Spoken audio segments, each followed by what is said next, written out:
Selamat datang dan selamat berjumpa kembali emak-emak di rumah dan kaulah muda-mudi seluruh tanah air tercinta yang setia bersama Dunia Entertainment. Kali ini akan memberikan kabar terbaru, teraktual dan terpercaya seputar terpaksa menikahi tuan muda. Siapa yang tak tahu dengan sinetron TMTM ANTV? Serial drama keluarga Indonesia ini sudah tayang sebanyak 202 episode yang membuat image yang sangat melekat pada masyarakat lewat alur cerita yang disuguhkan.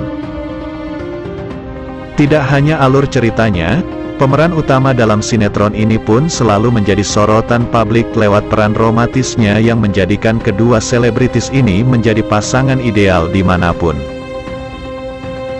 Pasangan ideal tersebut adalah Alicia Rininta yang memerankan peran Kinanti dan Chris Lauren yang berperan sebagai Abimana. Usut punya usut dari panjangnya cerita sinetron TMTM ini sudah menjadikan rasa kebosanan bagi Alicia, termasuk tugas ia yang memerankan sosok Kinanti. Seperti yang diungkapkannya dalam story Instagram pribadi miliknya.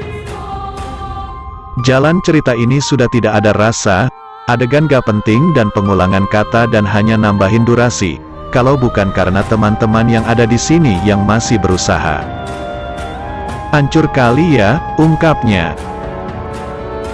Bukan hanya merasa bosan, Alicia juga sempat menyentil pihak ANTV yang terkesan terlaku banyak kejahatan seperti yang diungkap pada storynya. Cuan kali ya yang dipikirin, ungkapnya. Tak tanggung-tanggung, Kinanti pun sempat memberi saran kepada pihak ANTV Pictures untuk memperbaiki dan membuang kejahatan yang ditonjolkan. Namun apakah benar apa yang Alicia Rininta layangkan di media sosialnya adalah sebuah kebenaran tentang curahan hati tokoh utama dari TMTM? Atau ini hanya gimmick belaka atau pansos lantaran tak mau sinetron disaingi oleh sinetron-sinetron baru yang mempunyai potensi kesuksesan serupa dengan TMTM? Sebut saja belakangan ini banyak sinetron-sinetron terbaru yang mendapat respon yang baik di masyarakat. Sebut saja Aku Bukan Wanita Pilihan, tapi karena terpaksa dinikahkan dengan Abimana sebagai tumbal dari saudariku, untuk melunasi utang-utang orang tua. Namun terlepas itu semua hanya Kinantilah yang tahu maksud dibalik pernyataan yang ia buat. Inilah Chris Lauren, sosok pemeran utama dalam sinetron Terpaksa Menikahi Tuan Muda. Dalam sinetron itu ia berperan sebagai sosok Abimana, seorang yang kaya raya dan juga sombong dan arogan. Sinetron Terpaksa Menikahi Tuan Muda sudah tayang di televisi Indonesia sejak bulan Agustus 2021 yang lalu. Sinetron ini bercerita mengenai seorang Kinanti yang terpaksa menikah dengan sosok Abimana tersebut. Karena sinetron tersebut, Chris Lauren sangat banyak mendapat perhatian dari netizen. Chris Lauren sendiri pernah populer saat ia membintangi film Milly dan Nathan pada tahun 2011 serta film Marmut Merah Jambu pada 2014. Dunia Entertainment membongkar sinopsis Terpaksa Menikahi Tuan Muda hari ini, Minggu tanggal 27 Februari tahun 2022, menceritakan Ana nyaris bunuh diri karena frustasi ditinggal nikah oleh Reno. Episode diawali ketika Kinanti cemas memikirkan Ana setelah mendengar cerita dari Abimana. Pada saat itu Abimana yang sedang cemas memikirkan keberadaan Ana, tiba-tiba mendapat panggilan video call dari Kinanti.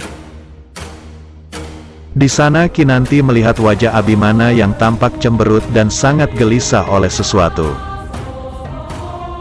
Lalu Kinanti pun menanyakan apa yang terjadi pada suaminya itu sehingga tampak cemas. Abimana pun menceritakan soal Reno yang membuat ulah lagi. Setelah Reno membawa Anita dari panti rehabilitasi, kini dia meninggalkan Ana. Bahkan yang lebih parahnya, Reno sedang melangsungkan pernikahan dengan Natasha dan ditayangkan langsung dari televisi. Mengetahui hal itu, Kinanti sangat terkejut dan dia juga mencemaskan keadaan Ana. Lalu Kinanti mengakhiri panggilannya. Di tempat lain, Amanda yang mengetahui Reno berhasil menikah dengan Nataisa, dia pun terlihat sangat bahagia. Apalagi saat ini rencananya berjalan dengan lancar setelah meminta Reno memanfaatkan Natasha. Akhirnya rencanaku satu persatu berjalan dengan lancar, kata Amanda.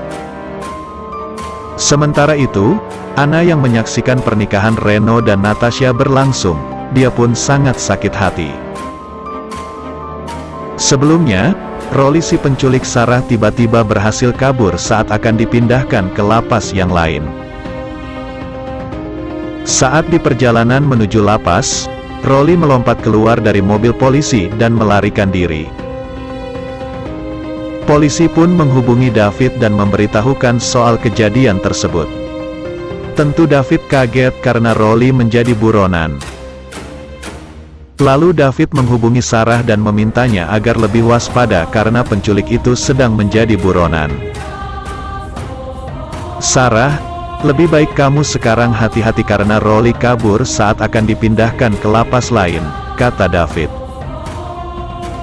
Mendengar itu, Sarah pun sangat ketakutan jika Rolly mencarinya dan kembali menculik dirinya. Sedangkan David, dia pergi menemui Abimana untuk melaporkan kejadian Rolly dari polisi. Abimana sangat kaget mendengarnya, apalagi saat ini dia baru akan menyiapkan pengacara untuk menuntut Rolly. Padahal saya sudah akan mempersiapkan pengacara untuk menuntutnya, kata Abimana pada David. Di tempat lain, Reno sedang menemui Anna di suatu kafe. Saat itu, Anna memberitahu bahwa dia akan menggugat cerai Reno. Mendengar itu, Reno pun terkejut dan memohon agar Anna tidak menggugat cerai dirinya. Apalagi saat ini Reno masih sayang dan mencintai Anna, sehingga dia juga tidak bisa bercerai dengan Anna. Namun keputusan Anna menceraikan Reno sudah bulat karena telah berkali-kali disakiti oleh Reno dan Natasha. Reno hanya bisa terdiam karena dia merasa bersalah telah meninggalkan Anna dan menikahi Natasha. Demikianlah ulasan hari ini yang dapat Bang Mimin sampaikan buat fan-fan penggemar setia dunia entertainment yang baik hati. Jangan sampai terlewatkan fans-fans semuanya. Mohon maaf atas segala kekurangan. Dan terima kasih atas segala perhatiannya. Sampai jumpa di segmen berikutnya. Yuk, bye-bye.